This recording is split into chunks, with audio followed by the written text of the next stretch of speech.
tanya gini Pak, mengenai sholawat.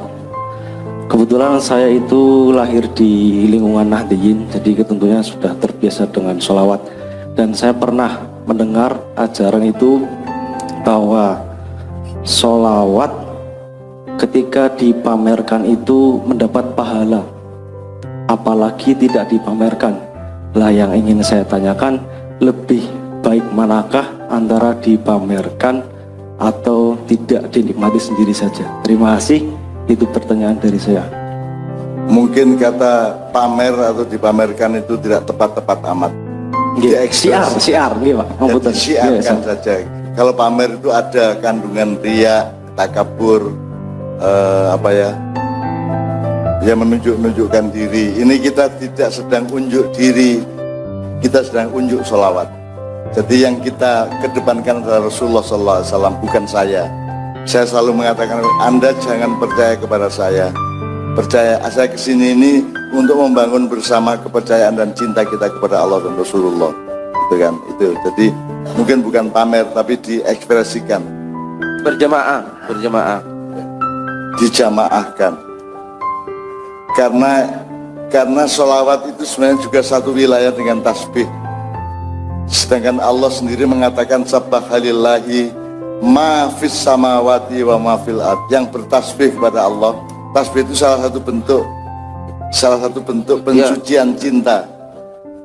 Nah, kata Allah yang bertasbih itu tidak hanya makhluk hidup, apa saja di langit dan bumi itu bertasbih kepada Allah. Ya, Pak Muzamil ya, surat apa Pak Muzamil? Sabbahalillahi ma fis, surat Al-Hasr kalau nggak salah. Ya, gitu ya Dek ya. Terima kasih. Beruntunglah Anda. Ya, oke, silakan. Assalamualaikum warahmatullahi wabarakatuh. Assalamualaikum warahmatullahi wabarakatuh. Hormat saya untuk Cak Nun. Saya bertanya di luar tema ya Cak. Saya mau tahu apa yang dimaksud ilmu sejati dan guru sejati itu apa Cak? Sekian, terima kasih. Wassalamualaikum warahmatullahi wabarakatuh. Pak Muzamil, saya tanya, kalau di bahasa Inggris ada yang namanya the real truth. Nek Jawa ki ono bener, ono pener. Bener urung karuan pener. Jadi pener itu ketepatan di dalam terapan kebenaran. Nah, di dalam Islam ada bener yang sejati apa? Hakikatul hak. Iya. Jadi beneri kebenaran. Ya. Nah, yang Anda tanyakan tadi ilmu sejati apa? Gini Mas, manusia dengan ilmu sejati itu ada jaraknya. Dan yang penting bukan Anda berjarak berapa, tapi yang penting Anda menempuh jalan menuju kesejatian apa tidak. Sebab kalau aslinya manusia itu nisbi itu relatif. Jadi setahu-tahumu itu bukan benar-benar pengetahuan. Itu Pak Muzamil ya? Ya. Jadi misalnya gini, ada ustadz mengatakan sholawat itu jangan ngarang-ngarang, tidak usah pakai sidina Nabi, tidak usah ya Allah ya azim, tidak usah apa tadi Nabi sallallahu alaihi. Ya, harus persis seperti yang dicontohkan oleh Rasulullah. Kalau saya ngikutin ustadz ini, maka saya menjadi pengikut dia, betul enggak? Karena ustadz ini dan ulama ini kan hanya menafsirkan. Maka yang saya butuhkan adalah ustadz tolong sowan ke Kanjeng Nabi bawa tape recorder atau video. Terus Kanjeng Nabi dawuh, terus nanti kasih ke saya akan taati Rasulullah. Rasulullah mengatakan langsung bahwa Tidak boleh yang lain. boleh yang lain selain yang dicontohkan beliau, maka saya tidak akan selawatan apapun kecuali seperti yang dalam at-tahiyat itu. Iya. Itu. Tapi kalau saya hanya menuruti panjenengan Ustadz, berarti saya pengikut panjenengan sampean. Saya tidak mau jadi pengikut sampean, wong saya juga tidak mau sampean mengikuti saya. Saya maunya kita bersama-sama mengikuti Rasulullah. Nah, saya butuh fakta otentik bahwa Rasulullah dawuh seperti itu. Sebab yang sampean omongkan itu hanya tafsir sampean, sementara orang lain punya tafsir yang juga lain dan berbeda juga. Jadi ngerti maksudnya Mas ya?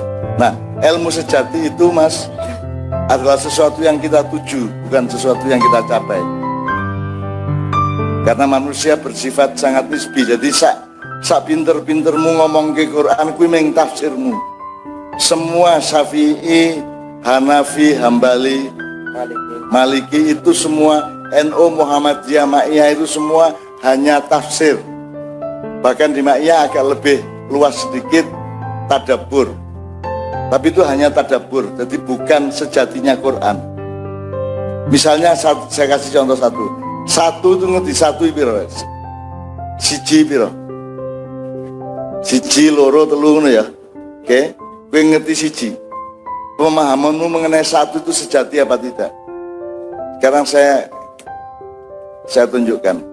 Qul huwallahu, katakanlah bahwa Tuhan itu satu. Nah, pada saat yang lain Allah mengatakan laisa kamitslihi syai'un. Allah tidak menyerupai atau tidak seperti apapun. Jadi semua pemahaman kita mengenai Allah itu salah, tidak tepat, tidak sejati. Maka kalau kita bilang Allah itu satu, ya satunya kita beda dengan satu sejatinya Allah. Ngerti ya? Ngerti ya Mas? Memang satu, tapi pengertian kita mengenai satu itu tidak sama dengan pengertian Allah mengenai satu. Misalnya sekarang gini, malaikat Jibril piro jumlahnya? Mas, Israel alaihissalam jumlahnya piro? Nek rumangsamu jumlahnya siji tenai pencolotan bendino. Jabut nyawane wong Gunung Kidul yul mencolot nang Rusia, mencolot nang Inggris. Nah, Israel itu satu nama apa satu makhluk? Jadi jumlah Israel berapa? Sebanyak yang difungsikan oleh Allah. Demikian juga Jibril. Maka satu itu relatif bagi pandangan manusia. Jadi satunya Allah itu juga relatif. Makanya kita di dalam bernegara juga banyak mengalami bias-bias seperti itu. Misalnya ketuhanan yang Maha Esa. Esa itu satu. Yang lebih tepat adalah tunggal. Agak lebih mendekati. Tunggal itu tidak ada duanya. Kalau satu ada duanya. 1, 2, 3, 4. Esa itu kalau dalam bahasa Tagalog Filipin, Esa itu satu. Kalau 2 Dalawa, kalau 3 Tatlu, kalau 4 Apat, kalau 5 Lima, kalau 6 Anim, kalau 7 Pitu, kalau 8 Wolu, kalau 9 Sanga, nek 10 Sampo di bahasa Tagalog. Jadi kalau Esa itu ada duanya. Jadi sebenarnya yang tepat, yang lebih tepat itu bukan tepat benar, belum jadi juga, tapi yang lebih mendekati itu ketuhanan yang maha atau Tuhan yang maha tunggal. Aslinya begitu. Kalau mau dipersoalkan benar-benar, itu pun juga bukan ketuhanan, tapi Tuhan. Tuhan yang maha tunggal. Itu kalau mau tepat, agak lebih tepat secara bahasa. Kalau ketuhanan ini maksudnya piye? Allahnya kamu terima enggak? Yang kamu terima Allahnya apa keallahannya? Putih apa keputihannya? Malu apa kemaluannya? Yang mana? Kalau ketuhanannya Maha Esa berarti ada kemaluan yang juga kan gitu. Nah, itu juga bias pengertiannya. Jadi sama dengan Bhinneka Tunggal Ika. Ika itu dalam bahasa Sanskerta bukan satu, tapi itu, kae. Nek cara Jawa Timur iko lo rek gitu. Jadi Bhinneka Tunggal Ika itu seharusnya Bhinneka Manunggal. Kalau mau lebih dekat secara epistemologi, Bhinneka yang manunggal. Jadi kalau Bhinneka Tunggal Ika itu tunggalnya satu, ikanya juga satu. Jadi malah nggak satu. Seharusnya yang lebih agak relevan itu Bhinneka Manunggal. Atau bahasa Indonesia Bhinneka Mentunggal atau Bhinneka Tunggal. Itu juga nggak bisa kita rumuskan karena semua rumusan manusia itu nisbi. Nisbiyah itu dari kata nisbah. Nisbah, iya. Relatif. Relatif. Jadi tergantung kamu kontekstualisasikan kemana. Jadi misalnya kue ganteng pora, nek dibanding tengenmu kue orang ganteng, nek dibanding wedhus kue ganteng banget. Nah, ganteng ki relatif, ya ta? Ayu ki relatif, legi ki relatif. Apa wae relatif dalam kehidupan itu namanya nisbiyah, ya Pak ya. Ya, nisbiyah, bahasa Indonesianya nisbi, bahasa Inggrisnya relatif. Iya neng ora neng iya. Gitu loh. Jadi orang neng ora, iya neng ora iya tenan. Jadi kalau kamu cari ilmu sejati, itu dinamika menuju saja, tidak sejati beneran. Nek ilmu sejati sing tenan ra iso. Meskipun kowe iso ngrasake iki wis rada sejati, ning nek tenanan sejati ya hanya Allah Subhanahu wa taala yang mengerti itu. Al-haqqu mir rabbika wala takunanna minal mumtarin. Itu ya. Oke. Ngono ya Mas ya. Jadi yo aja dhuwur-dhuwur banget, pokoknya menuju wae lah. Yang kamu mengalir menuju berdinamika ke arah kesejatian. Betul.